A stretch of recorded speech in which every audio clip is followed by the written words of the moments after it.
지난달 가계대출이 역대 최고 수준으로 급증했다고 하죠. 국내 시중은행의 가계대출 증가폭이 10조 원에 육박해서요. 역대 최대 기록을 달성했고요. 이런 가운데 대출 상환에 어려움을 겪는 자영업자와 소상공인의 수가 늘면서 개인 채무조정 신청이 늘고 있다고 합니다. 신용회복위원회에 따르면 지난해 채무조정 신청자는 18만 5천여 명, 2006년 이후에 최대 수치를 기록했다고 하는데요. 자, 그래서 오늘 돈키호테 초대석 이 시간 신용회복위원회 수원지부 박진희 수석심사역, 김나리 선임심사역을 초대해서요. 신용회복위원회에서 시행하고 있는 채무조정 제도 가운데 사전 채무조정, 그러니까 프리워크아웃에 대해 이야기를 나눠보도록 하겠습니다.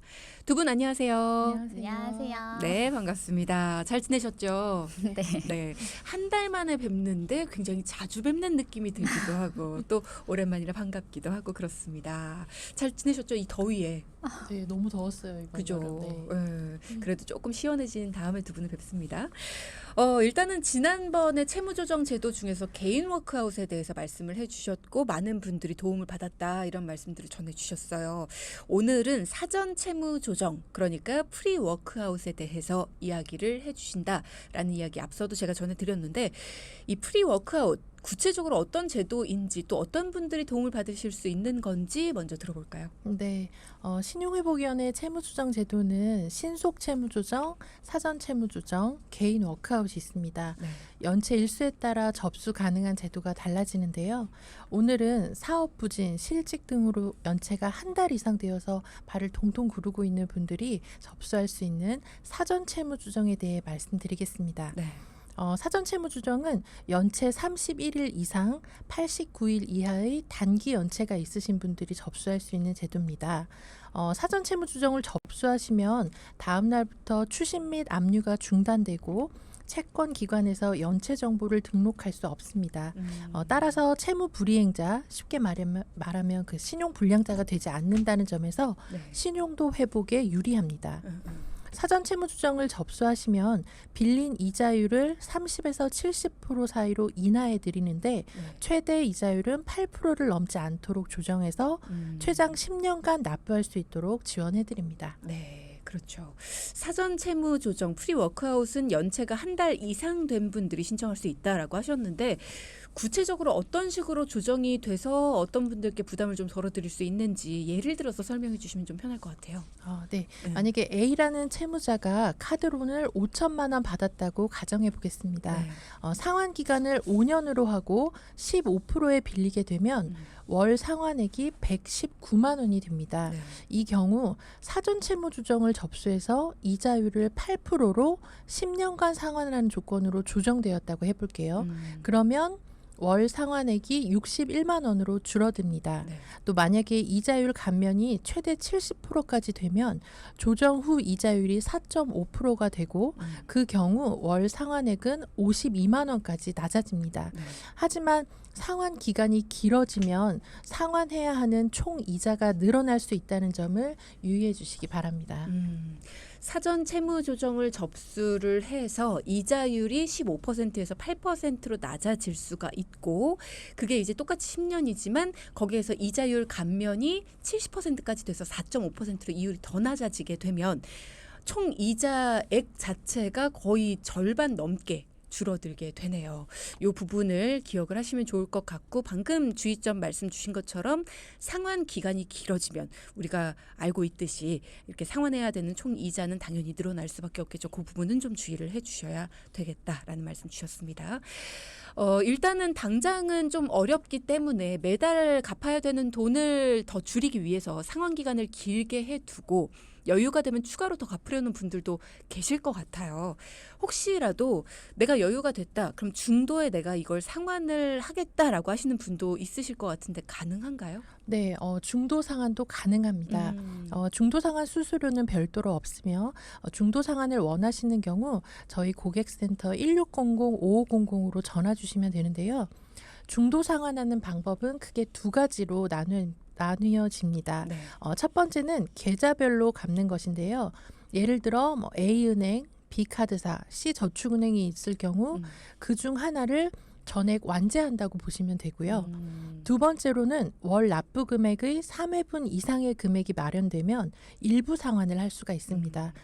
쉽게 설명해 드리자면 월 납부 금액이 50만 원이라고 했을 때 3회분은 150만 원이 될 텐데요. 네. 150만 원 이상의 자금이 있으시면 저희 쪽에 전화해서 일부 상환을 할 수 있습니다. 이렇게 중도 상환을 해주셔야 총 납부하는 이자가 많이 줄어들게 됩니다. 그렇죠. 일단은 원금 자체를 많이 줄이고 또 이자도 전체적으로 10이라는 이자를 내가 내야 된다면 그거를 중간중간에 갚아 나갈수록 점점 더 내가 갚아야 되는 돈은 줄어들게 되니까 그런 것들을 여력이 될 때 많이 갚아가시는 게 중요하다. 제일 중요한 건 중도 상환 수수료가 있느냐 없느냐일 텐데 별도의 중도 상환 수수료가 없다고 하시니까 이런 부분들의 부담은 없을 것 같습니다. 근데 중요한 건 그것조차도 납부가 어려우신 분들이 분명히 계실 거란 말이죠. 혹시 그런 분들을 위한 특별 제도도 있을까요? 네. 아무래도 이제 사전 채무 조정은 이자율만 감면이 되고 원금은 모두 상환해 주셔야 하기 때문에 아무래도 소득이 저조하신 분들은 납부가 어려울 것입니다. 저희 신용회복위원회에서는 기초수급자나 중증 장애인, 70세 이상이신 분들을 위한 사전 채무 조정 특례 제도를 마련해 두었습니다. 수급자나 중증 장애인 70세 이상이신 분들은 연체가 31일만 되어도 이자 없이 원금을 분할해서 상환할 수 있도록 지원해 드립니다. 네. 채권 기간의 동의하에 최대 30%까지 원금 감면을 받아볼 수도 있습니다. 참고로 수급자나 중증 장애인의 경우에는 재산이나 소득 요건을 별도로 보지는 않지만 70세 이상이신 분들의 경우에는 재산이나 소득 요건이 충분히 채무를 상환할 수 있다고 보는 경우에는 사전 채무 조정 특례로 진행이 어려울 수도 있습니다. 또한 이 제도는 올해 말까지 한시적으로 시행하고 있으며 연장 여부를 아직은 알 수 없는 점도 참고 부탁드립니다. 그리고 이제 수급자나 중증 장애인 70세가 아니지만 차상위 계층이나 한부모, 다자녀 부양자 등 사회 취약계층에 해당하시는 분들은 사전 채무 조정 특례로 진행은 어렵지만 네. 사전 채무 조정 접수 시 약정 이자율을 최대 70%까지 감면받아 볼 수 있습니다. 일단은 이 제도 특례 같은 경우에는 올해 말까지 한시적으로 시행이 되고 있다라는 부분 그리고 또 연장이 될지 안 될지는 아직까지는 모른다라는 점도 기억을 해두시면 좋을 것 같고요. 이렇게 만약에 내가 해당이 된다 하시는 분들은 사전 채무 조정 특례 제도를 이용해 보시는 것도 좋겠습니다. 이어서 오늘은 사전 채무 조정을 어떻게 해야 되는지에 대한 이야기를 나눠보고 있습니다. 자, 이 사전 채무 조정 접수를 하게 되면 가족이나 회사에서 이제 알까봐 걱정하시는 분들도 계실 것 같아요. 그리고 또 신청을 하게 됐을 때 접수가 안 되는 경우도 있을 것 같고 여러 가지 궁금증들이 좀 생깁니다. 자, 그러면 신청했을 때 접수가 안 되는 경우, 반려되는 경우부터 좀 여쭤볼게요. 이런 경우가 있을 수 있나요? 네. 접수가 안 되는 경우도 있습니다. 아. 접수가 안 되는 사유 중에 가장 많은 케이스가 최근 6개월 내 신규 대출이 많은 경우입니다. 네. 최근 6개월 이내에 발생한 대출 잔액의 총 대출 잔액이 최근 6개월 이내에 발생한 대출 잔액이 총 대출 잔액의 30% 이상이면 접수가 어렵습니다. 최근에 대출을 많이 받았다면? 네네. 예를 들면 총 대출 잔액이 3천만 원인데 네. 최근 6개월 내에 발생한 대출 잔액이 900만 원을 넘는 경우에는 접수가 불가합니다. 혹여나 채무 조정을 접수하기 직전에 대출을 많이 빌려서 제도를 이용하려고 하는 도덕적 해이를 방지하기 위해서 해당 규정이 존재하는데요. 네네.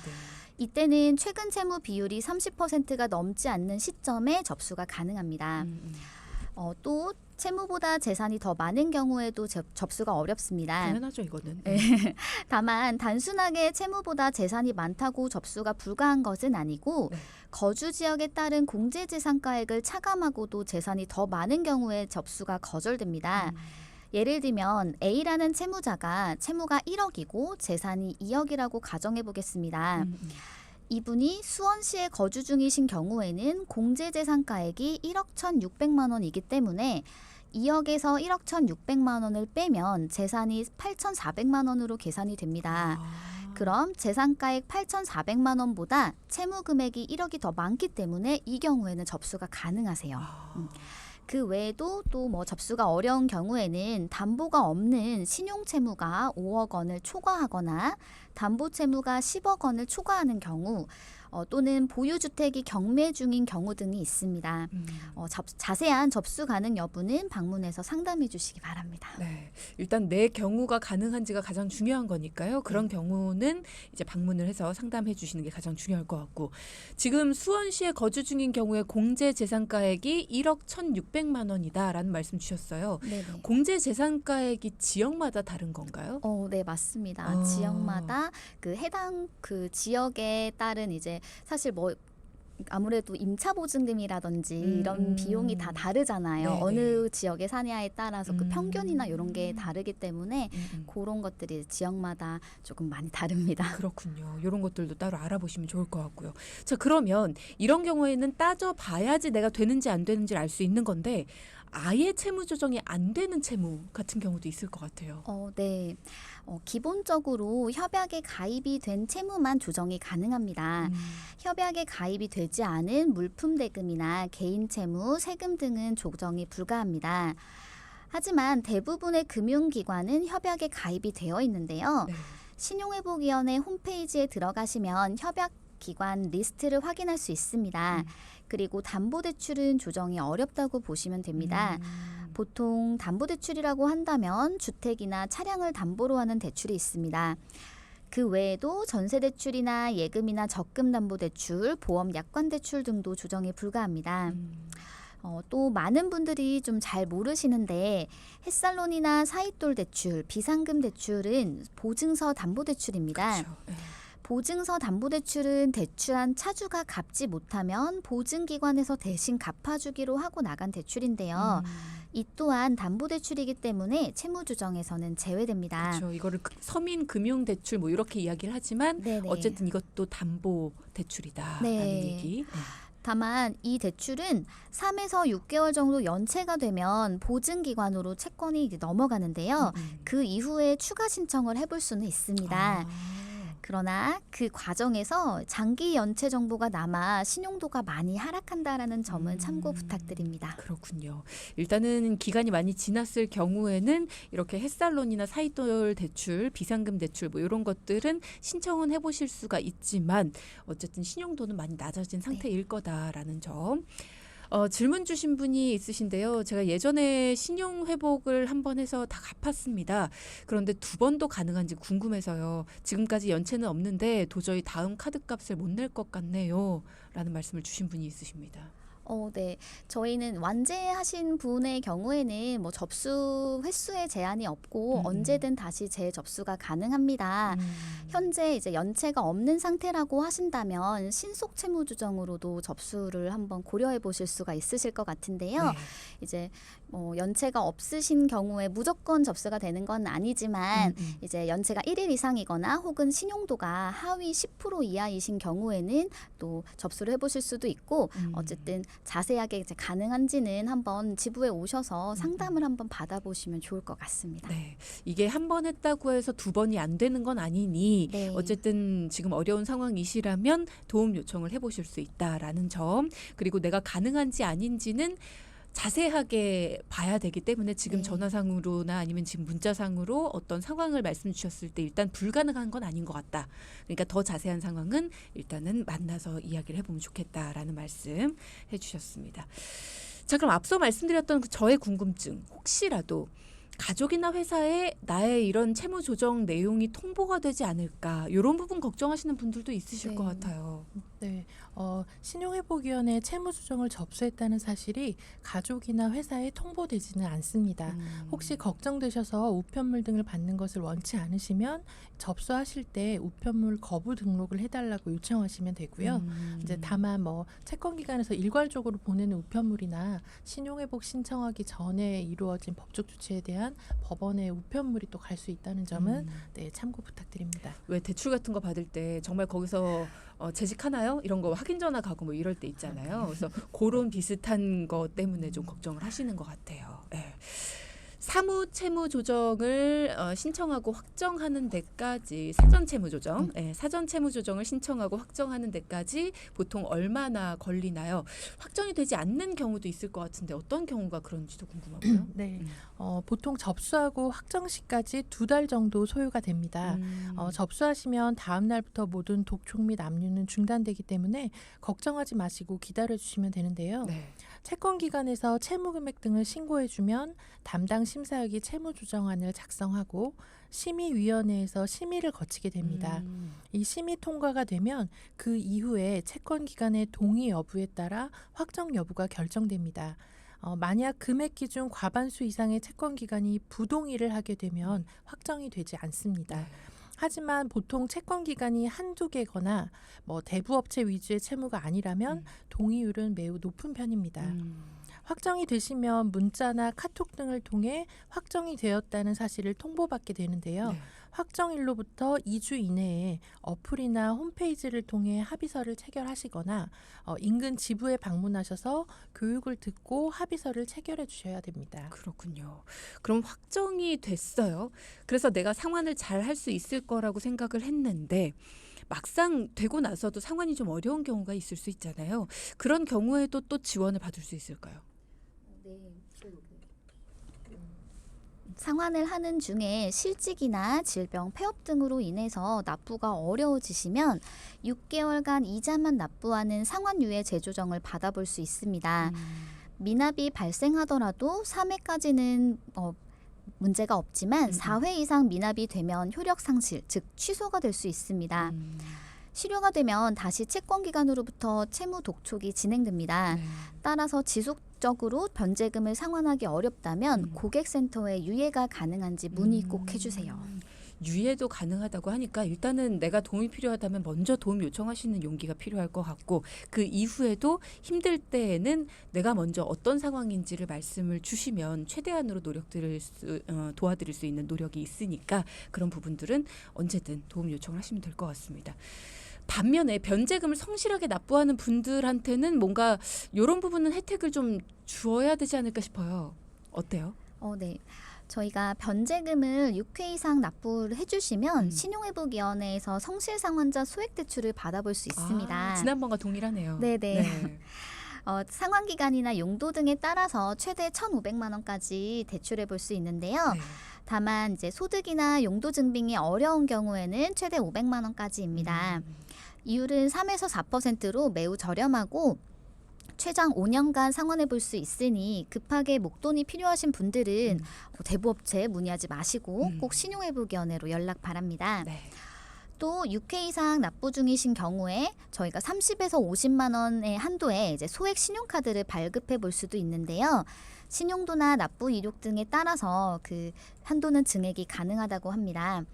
그 외에도 한국주택금융공사에서 12회 이상 납부한 분들을 대상으로 해서 전세자금 특례보증 제도를 운영하고 있습니다. 이런 상담을 원하시면 자세한 요건 등은 신용회복위원회로 직접 연락 부탁드립니다. 네. 우리가 보통 이제 신용회복위원회를 찾아갈 정도가 되면 신용도가 많이 하락한 상태고 뭔가 새로운 금융 제도를 이용하기에는 조금 신용도에 문제가 있는 경우가 많잖아요.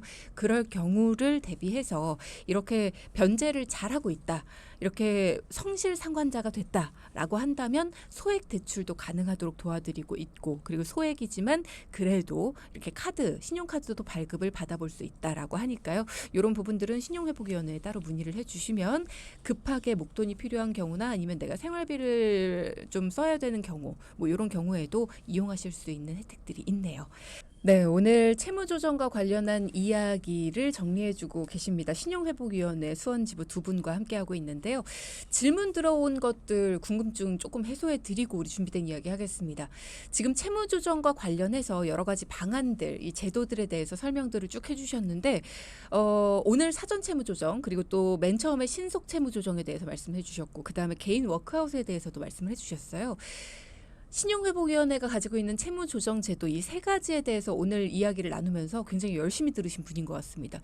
세 가지의 차이점이 뭐고 어떤 사람이 어떤 때 도움받을 수 있는지 한 번 더 정리해 주시면 좋을 것 같아요. 라는 질문이 있네요. 네.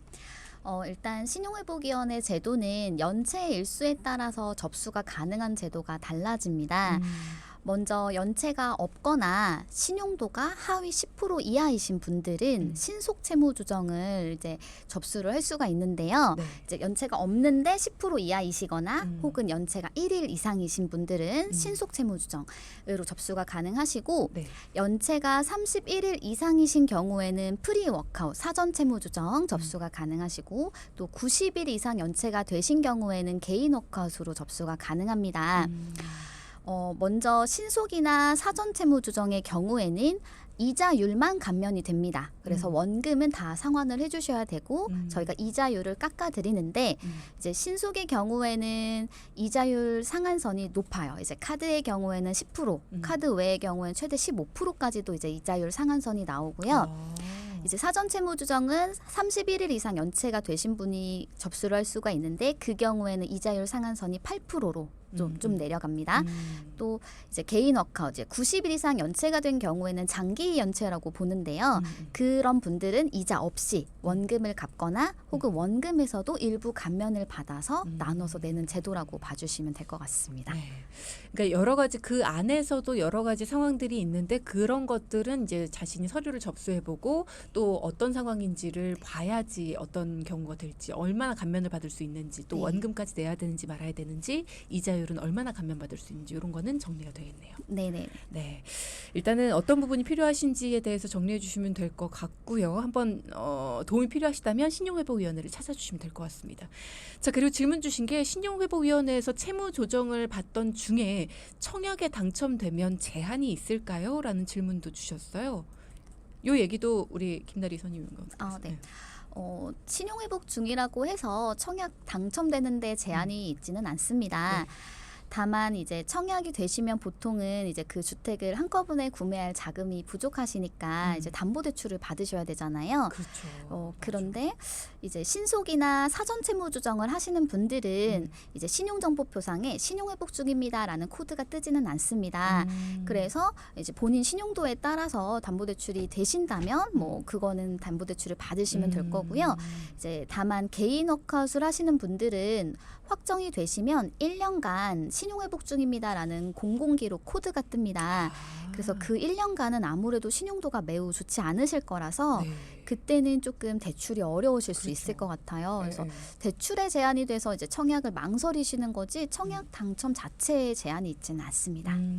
그럼 청약 당첨은 될 수 있지만 그 이후에 돈을 구하는 데 있어서 조금 네. 문제가 되실 수는 있겠다 싶네요. 자, 그러면 우리가 이제 사례도 좀 들어봐야 될 것 같습니다. 여러 가지 사례들이 있을 것 같아요. 사전 채무 조정을 받으러 오신 분들의 이야기를 좀 들어보겠습니다. 어떤 분들이 있으신지도 여쭤보고 싶은데 먼저 박진희 수석 심사위원께 여쭤볼게요. 저희가 이 시간을 통해서 어려운 순간들을 잘 이겨내신 분들의 이야기를 좀 들어보잖아요. 기억에 남는 분 있으십니까? 네, 이분은 여러 번 상담을 오셔서 기억에 좀 남는 분이었는데요. 네. 연체도 없고 신용관리도 잘 하신 것으로 보이는 젊은 여성분이었습니다. 처음에 오셨을 땐 연체가 없는 상태였기 때문에 저희가 뭐 신속채무조정, 사전채무조정, 개인 워크아웃까지 다 설명을 드리고 장단점을 비교해 드리면서 이제 채무조정 상담을 진행을 하였는데요. 네. 그리고 이제 얼마 지나지 않아서 다시 또 방문을 하셨습니다. 근데 처음에는 접수를 하시거나 한 건 아니셨고요.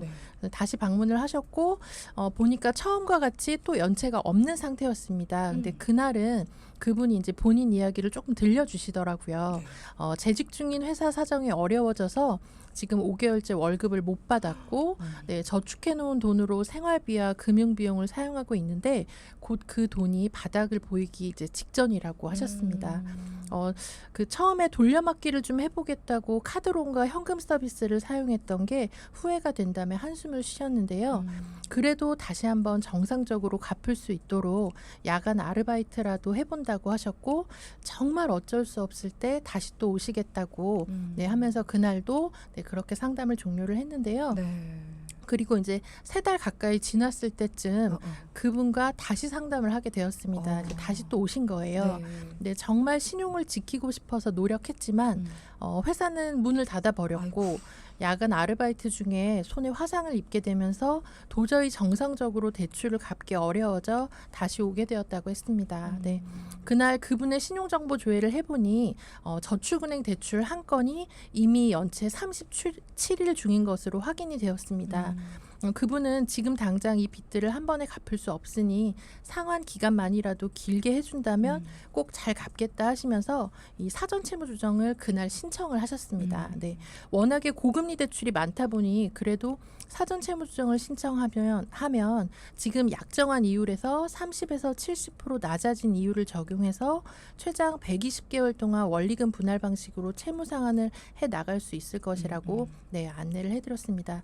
이분처럼 되게 여러 번 방문해서 상담을 받으시는 분들도 많이 계십니다. 그래요? 네, 그리고 또 채무 조정을 신청하지 않고 그냥 정상적으로 채무 상환을 해 나가기를 원하시는 분들도 네, 정말 많이 계십니다. 그런데도 어쩔 수 없이 이런 실직이나 뭐 사업 실패, 사기 등 여러 가지 사정으로 어쩔 수 없이 연체가 시작된 분들이라면 그래도 이자율을 조정해서 상환 기간을 연장하는 이 사전 채무 조정 신청이 어느 정도 도움이 될 거란 생각이 그렇죠. 들었습니다. 네. 그러니까 이분 같은 경우에도 이제 회사가 월급을 안 주니까 그동안 모아놓은 돈을 쓰면서 곧 주겠지라는 마음으로 이제 다른 대출이나 뭐 아니면 현금 서비스 이런 것들을 받아서 금방 이제 회사가 돈만 주면 금방 갚을 거니까 이렇게 시작이 된 건데 회사가 돈을 계속 안 주니까 네. 이게 계속 악순환이 된 거죠. 어쩔 수 없이 다시 찾아오셔서 결국 도움을 받게 돼서 너무 안타깝긴 합니다만 그래도 이렇게 도움을 청할 수 있는 곳이 있어 얼마나 다행이에요. 네, 다행이고요. 너무나 감사하네요. 예. 자, 앞서 사전 채무 조정 특례 제도에 대해서도 소개를 해주셨어요. 이 제도를 이용하신 분의 사례도 좀 들어볼까요? 네. 정말 어렵게 살아오신 기초수급자분이 생각이 나는데요. 그분은 이제 배우자분께서 친구 보증을 서줬다가 IMF 때 친구분 사업이 실패하면서 같이 힘들어지셨다고 합니다. 네. 그 이후로 이제 배우자는 계속 술만 마시면서 이렇게 생활을 하다가 간경화로 이제 사별을 했다고 합니다. 그리고 또 자녀가 장애 2급인 자녀가 있었는데 그 자녀를 이제 홀로 돌보면서 진짜 굳은 일을 마다하지 않고 성실하게 살아오셨다고 해요. 그러다 이제 실직을 하시면서 생활비가 부족하니까 대출을 알아보셨는데요. 네. 저금리로 정부에서 보증을 서준다는 문자를 보고 전화를 하셨는데 그게 보이스피싱이었던 거예요. 꼭 어려운 사람들한테 이러더라. 네. 그래서 정말 이렇게 교묘하게 정부 대출처럼 적어놔서 저도 가끔 보면 이거 웬만큼 많은 사람 아니면 믿겠다 싶더라고요. 어려운 사람들은 믿고 싶어지죠. 이런 거 보면 네. 해준다니까. 그럴 것 같아요. 그렇게 해서 이제 정말 이제 자기가 돈을 받지도 못하셨어요. 그 다른 쪽으로 이제 바로 입금이 되셔서 써보지도 못하고 본인 앞으로 3천만 원이라는 채무가 생기셨는데요. 정부에서 지원해주는 기초생활 수급비로는 도저히 갚을 수가 없어서 그렇죠. 저희를 찾아왔습니다. 마침 연체가 한 달 이상 되어 있으셔서 저희가 이자 없이 원금만 이제 갚는 사전 채무 조정 특례로 접수를 할 수가 있었습니다. 정말 장애가 있는 자녀까지 돌보면서 성실하게 살아오셨는데 어려운 사람들을 더 힘들게 하는 보이스피싱이 꼭 사라졌으면 좋겠다는 생각이 들었습니다. 그럼요. 예. 사라져야 되고요. 그리고 잡히면 돈을 다 뺏어야 되는데 돈은 다 어디 갔는지 모르겠어요. 예.